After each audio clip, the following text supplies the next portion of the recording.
Today, we're diving into the epic story of Norway, a nation that was quite literally forged by the immense pressure of ice and later completely reshaped by the discovery of oil. You know, to really get Norway, you have to start with its landscape. I mean, we're talking about these breathtaking fjords, incredibly rugged mountains, and a coastline that just goes on and on.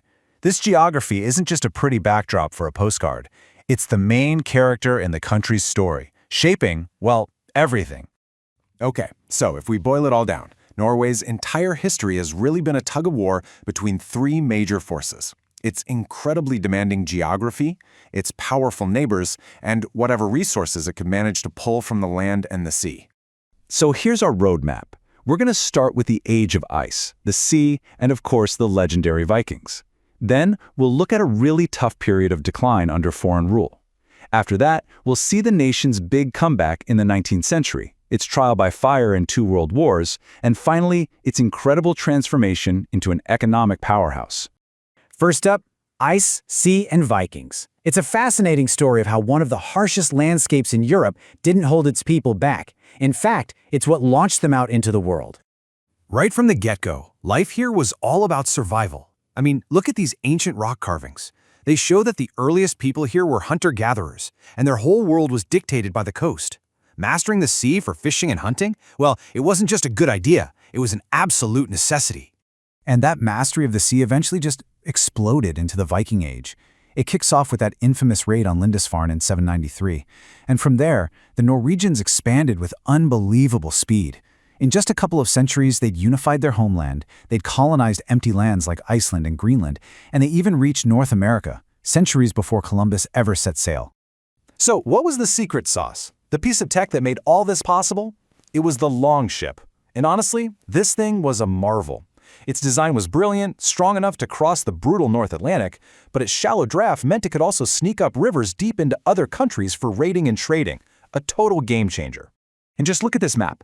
By the mid-13th century, Norway wasn't just some country tucked away in the north, it was a massive North Atlantic empire. It controlled Iceland, Greenland, even parts of the British Isles. This was Norway's golden age, the absolute peak of its power. But, as you know, stories like this often have a twist. After reaching these incredible heights, Norway's fortunes took a dramatic and frankly devastating turn.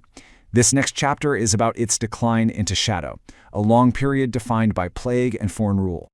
The thing that kicked off this whole decline was a single catastrophic event. In 1349, the Black Death arrived, and it changed absolutely everything. The devastation was just almost impossible to imagine. The plague wiped out nearly 2/3 of the entire population. Think about that, 2 out of every 3 people. This massive loss of life just crippled the economy, it wiped out the aristocracy, and it left the Norwegian state incredibly weak and vulnerable. And you can see the result of that weakness right here. On the left, you've got that great Norwegian Empire from 1265. Now look at the right. Just over a century later, Norway is basically swallowed up into the Kalmar Union, which was a big Scandinavian union completely dominated by its more powerful neighbor, Denmark. So, what did this mean in practice? Well, for the next 400 years, Norway was not its own master. Even after that union fell apart, it was still just a junior partner to Denmark. All the big decisions were made in Copenhagen, Danish became the official language of the powerful, and Norway was, for all intents and purposes, a puppet state.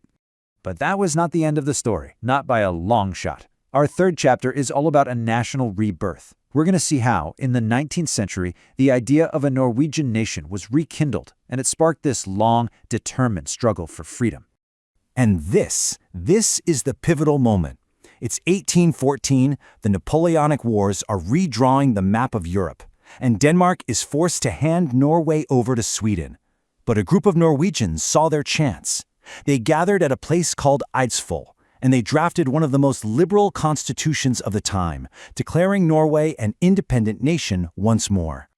Now, full independence didn't happen overnight. It was a long game. After a very brief war, Norway was forced into a union with Sweden. But, and this is the crucial part, it got to keep its new constitution. And over the next 100 years, the Norwegians used that constitution to build their own institutions and chip away at Swedish control, until, finally, in 1905, the union was peacefully dissolved. So Norway is finally a fully independent nation again. But its new sovereignty and its policy of staying neutral was about to face the ultimate test in the 20th century. This was its trial by fire. During World War I, Norway stayed officially neutral, but its huge merchant fleet was absolutely vital to the British war effort, so much so that it got the nickname the Neutral Ally. And this support came at a terrible price. German U-boats sank half of the Norwegian fleet and killed 2,000 sailors. Despite that trauma, Norway stuck to its policy of neutrality. But on April 9, 1940, that policy was shattered forever when Nazi Germany launched a shocking surprise invasion. The fighting was fierce, but in the end, the country fell into a brutal 5-year occupation. But during that occupation, the Norwegian resistance fought back, not just with sabotage, but with an unbreakable spirit. This quote right here is a perfect example of their dark, defiant humor. It just shows the complete and utter contempt they had for the Nazi puppet leader, Vidkun Quisling, whose name literally became a synonym for traitor. And that brings us to our final chapter, the Age of Oil. This is the incredible story of how a liberated but still pretty modest nation was utterly transformed into one of the wealthiest countries on Earth. So before this huge discovery, Norway's economy looked, well, a lot like it had for centuries. It was built on the classics: hardworking farmers, fishermen along the coasts, a little bit of mining, and of course, that world-class shipping fleet. It was a solid nation, but not a spectacularly wealthy one.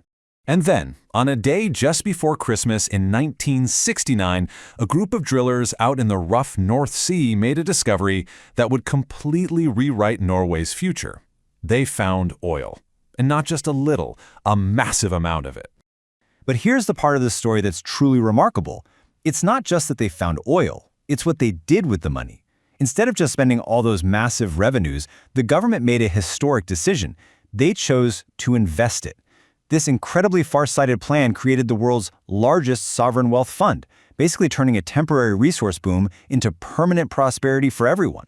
So, from the longship to the oil rig, Norway's story has always been about mastering its environment and turning its resources into strength. It somehow managed the journey from a Viking empire through centuries of foreign rule to an oil superpower.